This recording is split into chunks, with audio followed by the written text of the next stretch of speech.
Assalamualaikum warahmatullahi wabarakatuh. Perkenalkan, nama saya Nur Fatimah Zahra dari Prodi Pendidikan Agama Islam semester 4. Di sini saya akan menayangkan video pembelajaran untuk memenuhi tugas UAS strategi pembelajaran yang diampu oleh Bu Dewi Agustriani MPDI. Silakan disimak.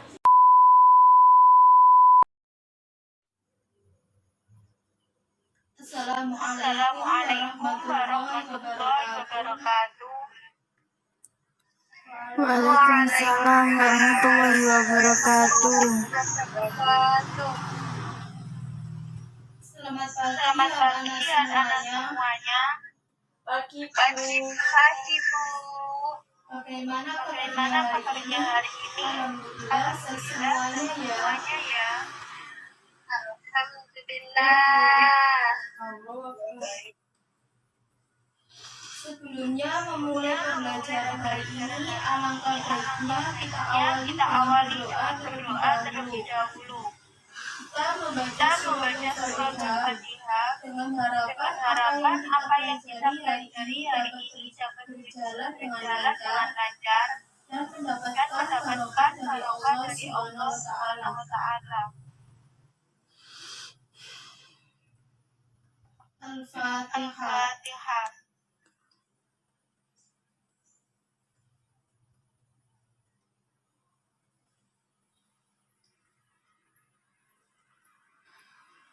Oke, sebelumnya Ibu akan mengabsen kehadiran kalian terlebih dahulu ya.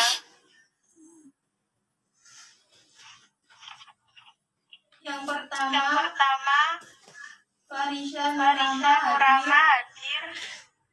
Hadir. Oke, hadir. Maslahatun hadir. Hadir Bu. Julieta Mutiarani hadir. Hadir Bu. Isaul Alia Alia hadir. Hadir Bu. Ninda Islamiyah hadir. Novi Nafi Aminatul Nadiro hadir. Hadir Bu. Kemarin malam apakah sudah ada yang belajar? Sudah. Oke, berarti sudah siap mengikuti materi Ibu hari ini.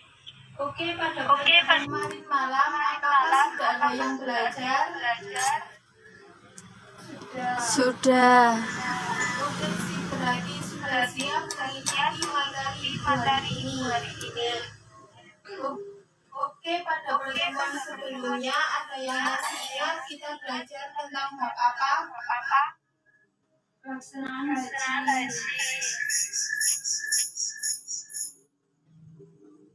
Ya, benar, kita belajar tentang pelaksanaan haji dan kita kemarin membahas tentang pengertian haji, hukum haji, syarat dan rukun haji, jenis haji, dan keutamaan haji.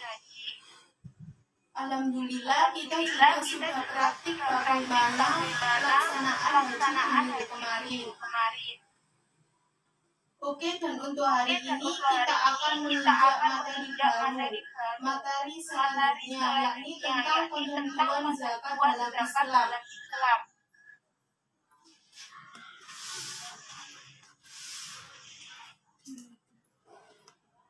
Pada pertemuan ini pembelajaran yang ingin dicapai yakni diharapkan nanti bisa dapat menjelaskan ketentuan zakat dalam Islam dengan benar. Yang kedua, bisa dapat menyebutkan macam-macam syarat ikrar dan dikeluarkan zakat. Yang terakhir dapat menunjukkan contoh penerapan ketentuan zakat dalam kehidupan sehari-hari. Oke, nah hari ini Ibu akan menggunakan metode direct learning atau pembelajaran langsung.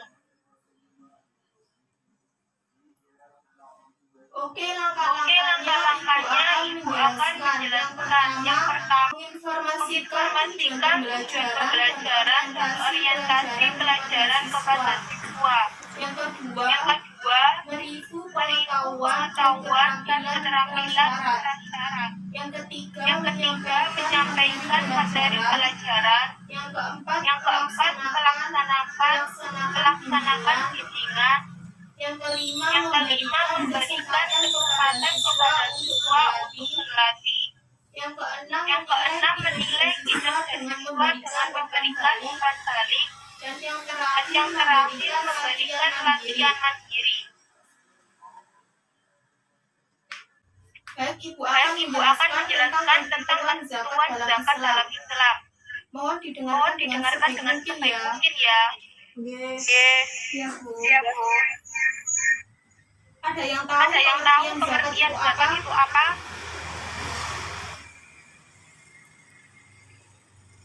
Zakat dari segi bahasa berarti bersih, suci, subur, dan berkat dan berkembang. Zakat dalam segi istilah adalah harta tertentu yang wajib dikeluarkan oleh orang yang beragama Islam dan diberikan kepada golongan yang berhak menerimanya. Baik, yang dikatakan oleh Mbak Nisa itu juga termasuk dalam pengertian zakat. Arti zakat sendiri secara bahasa adalah suci dan berkah. Sedangkan sila zakat adalah pemberian yang wajib diberikan dari harga tertentu menurut sifat dan ukuran kepada golongan tertentu. Hukum zakat adalah wajib bagi semua umat Islam yang telah memenuhi syarat-syarat tertentu. Landasan hukum diwajibkannya zakat adalah dalam Al-Quran surat Al-Baqarah ayat 43 yang artinya dirikanlah sholat, tunaikan zakat dan rukulah bersama orang-orang yang rukuk. Selanjutnya syarat wajib zakat. Yang pertama Islam, merdeka, berakal dan balik, berkecukupan, mampu secara finansial dan harganya memenuhi nisab. Selanjutnya macam-macam zakat. Yang pertama zakat fitrah. Zakat fitrah adalah zakat wajib yang harus dikeluarkan sekali setahun, yaitu saat bulan Ramadan menjelang Idul Fitri. Pada prinsipnya zakat fitrah haruslah dikeluarkan sebelum sholat Idul Fitri. Hal tersebut yang menjadi pembeda zakat fitrah dengan zakat lainnya. Hukum zakat fitrah wajib ditunaikan bagi setiap muslim yang mampu. Besar zakat fitrah yang harus dikeluarkan sebesar 1 sa. Yang nilainya sama dengan 2,5 kg beras, gandum, kurma, sapu, dan sebagainya. Atau 3,5 liter beras yang disesuaikan dengan konsumsi perorangan sehari-hari. Selanjutnya syarat wajib zakat fitrah. Yang pertama beragama Islam dan merdeka. Kedua menemui 2 waktu yaitu di antara bulan Ramadan dan Syawal walaupun hanya sesaat. Yang ketiga mempunyai harta yang lebih daripada kebutuhannya sehari-hari untuk dirinya dan orang-orang di bawah tanggungan pada hari raya dan malamnya. Kemudian syarat tidak wajib zakat fitrah. Yang pertama orang yang meninggal sebelum terbenam matahari pada akhir Ramadan. Yang kedua anak yang lahir selepas terbenam matahari pada akhir Ramadan. Yang ketiga orang yang baru memeluk agama Islam sudah matahari terbenam pada akhir Ramadan. Dan yang terakhir tanggungan istri yang baru saja dinikahi selepas matahari terbenam matahari pada akhir Ramadan. Kemudian waktu mengeluarkan zakat fitrah. Zakat fitrah wajib dikeluarkan sebelum hari raya dan jika dikeluarkan setelah hari raya hukumnya tidak sah. Kemudian zakat mal. Zakat mal adalah zakat atas harta yang dimiliki oleh seseorang. Zakat mal dikeluarkan untuk membersihkan harta yang dimiliki dengan cara memberikannya kepada orang-orang yang berhak menerimanya dengan kadar dan syarat-syarat yang telah ditentukan oleh agama. Hukum mengeluarkan zakat mal adalah wajib bagi orang yang sudah memenuhi syarat-syaratnya.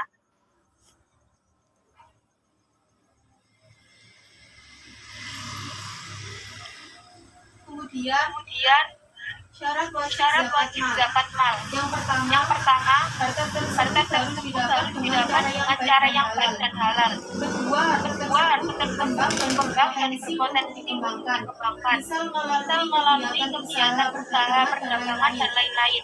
Ketiga, Ketiga, milik penuh. harta tersebut Harta di tersebut bawah di bawah kontrol kekuasaan pemiliknya pemiliknya dan tidak dan tidak tersangkut dengan orang lain. Yang keempat, Yang keempat, mencapai nisab. mencapai Mencapai jumlah minimal yang menyebabkan harta terkena kewajiban zakat. Dan yang Dan yang terakhir, sudah mencapai 1 tahun kepemilikan.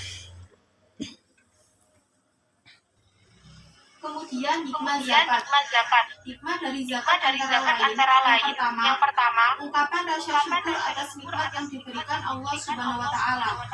Yang kedua, mengurangi kesenjangan sosial antara yang kaya dengan yang miskin. Yang ketiga, mensucikan diri dari dosa dan memurnikan jiwa. Yang keempat, menumbuhkan sifat dermawan dan memiliki sifat pikir. Yang kelima, alat pembersih harta dan penjagaan dari ketamakan orang jahat.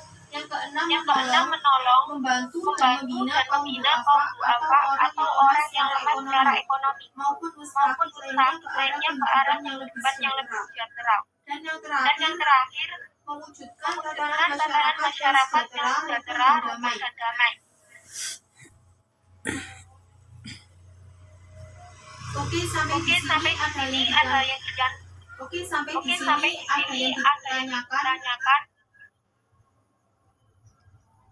Saya mau bertanya, Bu. Ya, silakan.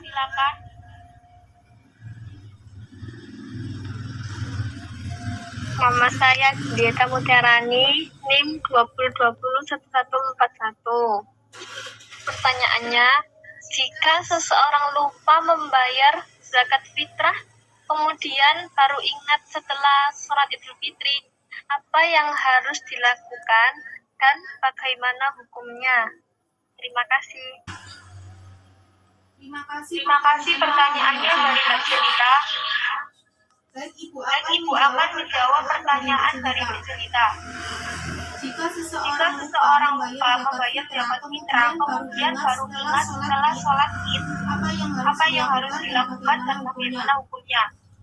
Orang yang lupa membayar zakat fitrah dan baru ingat setelah usai sholat Id, tidak ada keharusan untuk membayarkan zakat fitrahnya, dan insya Allah tidak berdosa. Dimaafkan karena lupa. Akan tetapi dia wajib dibayarkan sebagai kodok zakat fitrah. Baik, Mbak Jelita, apakah sudah bisa dipahami?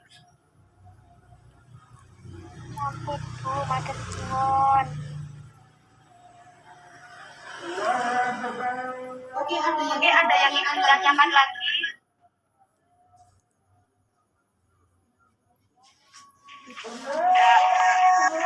Oke, kalau tidak ada yang ditanyakan, silakan dikerjakan.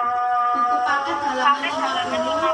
Untuk Jawabannya silakan diketik atau ditulis tangan dan dikumpulkan di Google Drive. Linknya nanti Ibu kirim di WA ya. Ya, Bu. Oke, rasa pertemuan hari ini cukup. Sebelum mengakhiri pembelajaran, kita baca mendalam bersama-sama. Alhamdulillahirabbil alamin. Sekian dari saya. Wassalamualaikum warahmatullahi wabarakatuh. Waalaikumsalam warahmatullahi wabarakatuh.